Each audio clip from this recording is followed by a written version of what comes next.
Chuck. All right, so if you're struggling with memorizing songs, even if you memorize a song, a few days later, you just don't remember anything, this video could be for you. So in this video, I'm gonna be showing you 3 things. Number 1 is how to actually memorize better using tools that you already know. Second, I'll show you how to use numbers instead of names in order to memorize chords. And number 3, we will apply all of that on 2 things. A very, very easy chord progression first, and then a more complicated one coming from a popular song, Hotel California. So at the very beginning, I would try to basically brute force information into my brain. I don't know if that sounds familiar to you, but what I would do was just, let's say I'm trying to learn Hotel California, right? And I would be like, okay, first chord is a B minor, I play that, and then look at the chart, okay, F sharp, good, and then what do I have? Okay, I have A, then I have E, and I have G and D, and so on. And I would try to stick to those positions in the same place and try to repeat them. But is there a more efficient way to do that? The answer is yes. The first thing that I would do is strip down the chords to the simplest of the forms. That is just the root of the chord. So let's try to memorize those first. Because the first chord is B, then I've got F sharp, then I have A, E, then I have G, D, then I have E, F sharp. So that's going to help you with sound, because now you're following the chord progression in your mind, and also you are memorizing the chords instead of the positions. Now, some people might argue that that's the fastest way to memorize something, that is the mechanical aspect, and I partially agree with that, but there's a little problem with that. When we stick to the mechanics, so meaning, okay, I do know, okay, Hotel California here, and then I go up one step with my fingers, and then I go with all the fingers in one fret. I don't even call the chords with their name. It's kind of effective mechanically speaking, but the problem is the moment you find yourself into a situation where another guitar player is playing and he's playing these chords, then what do? Right? You're stuck into, oh, this is the only forms that I can play, for example, right?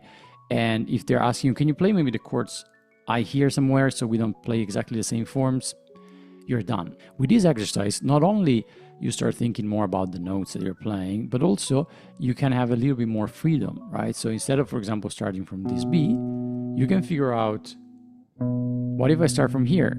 And then I have F sharp, and then I have A, E, G, D, E, F. When I start doing that, also, I start saying something very interesting about the guitar. There are patterns. That helps majorly memorizing things. When you start playing Hotel California from here, for example, you notice that the first chord is here, and the second chord, F sharp, is right here.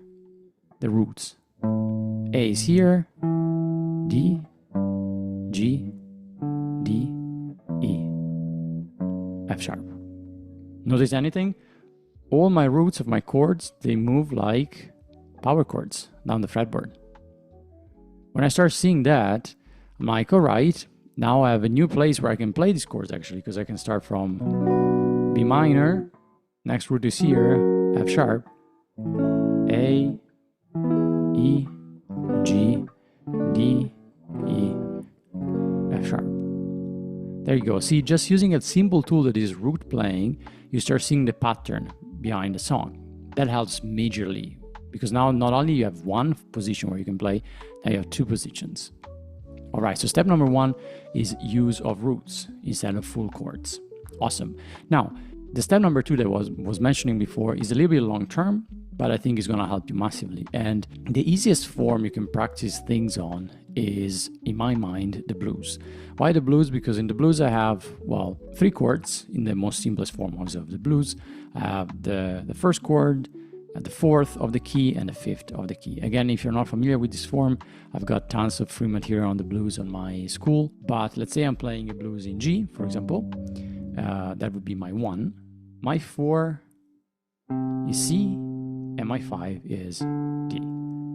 So the average blues would go like the 1, the 4 is here, and then the 5 is here. right? Now, applying the things that we just learned, I don't want to play positions. I want to see where the roots are. Okay, so if this is my 1, my 4 is always 100% of the times underneath, same fret, 1 string below. And the 5, well, if this is 4, 1, 2, 3, 4, 5 is a full step away. So now in my mind, I'm not thinking about G anymore, if that makes sense. I'm thinking about 1, 4, 5. That means that that becomes a sort of like a structure in my head. So if I play a blues in any other key, even if I'm not looking, I'm here, I don't know what this is. If this is my 1, this is my 4, this is my 5. The other way around, if I don't know, I was playing B, okay. So B, what's my 4? E, what's my 5? F sharp. The next thing that I can do, because obviously we're talking about blues, but then you want to play other songs, is can I attach to this structure other chords that are part of the key? For sure. If this is 1, where is 2? Right here. Okay. So if my song is in G major, my 2 is right here, A minor. Good. Then I have 4, C, 5, D. How about adding the 6? 6 is a very common chord in like pop music, jazz, you name it. So if this is my 1, this is my 4, this is my 5, this is my 6. So now not only I have 1, 2, 4, 5, I also have 6. So great. So I have 1, 2, 4, 5, 6. What if you get into a rehearsal and the singer or the soloist says, you know what, like, I want to change key of this song. I want to play it in F. I want to beat like a lower starting point because it's too high for me to sing or to solo on, whatever that is. Great. The only thing you got to do now is, okay, G, I was here, F is here. Okay, now I have my 2, my 4, my 5, my 6. If you memorize this song like that, and your song goes, oh, my song goes 1, 6, 4, 5, 2, for example, you go, okay, 1, 6, 4, 5, 2. Perfect. 1, 6, 4, 5, 2. Now, some of you might wonder at this point of time, is like, yeah, but what if my 1 is not on string 6? Good question, right? This is just a little tool that I'm giving you, but you should do exactly the same from string 5. So if this is my 1, let's say this is C, my 4, guess where it is? Here. My 5 is here. And you'll be like, yeah, but I don't know forms that, I don't know chord forms. They go from there. And that's good. I mean, I have an entire video on how to connect the notes of the fretboard using the octave relation. So if you're not familiar with that, there's an entire very long video that I made about it that for me is the very foundation of the guitar, like how the guitar was built. That's very, very interesting. If I have an F here, I also an F down here. So now I'm like, okay, 1, 4. Where's 5? Where's 6? Great. So I have 1, 4, 5, 6.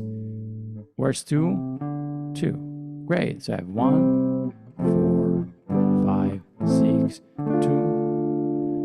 And the song that we were practicing before was 1, 6, 4, 5, 2. Same progression as before. So this is why it was eye-opening to me when I started studying jazz, because instead of memorizing chord progressions as they are in very strict positions, very strict forms, trying to brute force them, I would start memorizing them by numbers. So that at that point, after a while, you do realize, wait, this song and that song, they actually have the exact same progression. They're in a different key. Good. I put these songs in one folder. That's what it is. You just memorize the key. And the key, guys, is something that a lot of times you decide when you play, because it depends on the singer. It depends on who else is involved.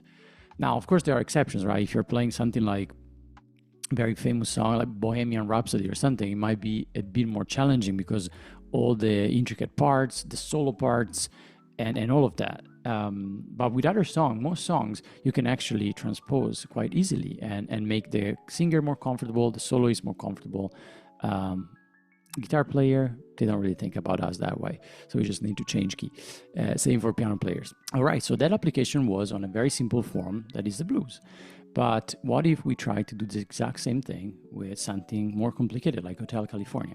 Well, I gave you already the root system where you can actually play the progression in two different positions. And the next thing that I want to show you that is a little bit more advanced, but some of you might know triads already. So it's something that I use a lot when I memorize songs to make it fun for myself and to become more aware of how the chords are moving and different possibilities that I can use when I actually accompany the song if someone else is playing the chords already, for example. Type number one, the roots. So I try to memorize into positions and so on. Second, I try to build little studies, let's call them, with triads. This study here, I have a PDF attached, so you can play along with me. You can look and see if it makes sense to you. So I'll start with this B minor here. I will simplify it, no root. B minor, at least two positions per chord. F sharp, A, E. These are all triads. G, D, E, F sharp again, can go higher,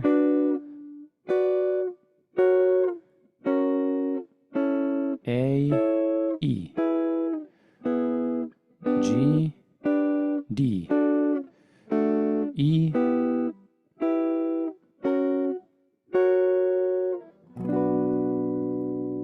for example. So this is a study that helps me not only having fun with the chord progression, but also because I'm speaking up the name of the chords, is really giving my brain more and more ways to memorize what the song is all about. Not only with names, not only with position, but also with sound of the chords themselves. Why is this useful? Well, because in the long term, what is really valuable, I think, is to be able to listen to something and recognize the sound of it and responding with your hands and the chords or the solos that you're playing. So in the long term, doing this kind of studies is gonna teach us many different things. Not only the song itself, but how does this sound when I go from the 1 to the 5, or I go to the 6, I go to the 2. And then you're gonna recognize that in other songs. And when you transcribe them, you're gonna be much faster. And even if you forget a song that you played before, you can easily retract back using this system. Let me find the roots first using the sound. Let me remember the study that I was playing. This sounds a lot like a 1-5, then it's going to here, it's going to there. So I hope this video was useful. This system helped me a lot, like learning songs in general and having a much healthier approach to memorizing things and chords and having fun with them. So if you have more questions, feel free to reach out. I have a free Skool community or comment here on YouTube. I recently got another message about something that I should record a video on, and I will do so after this one, I promise. I hope you enjoyed it and good practice.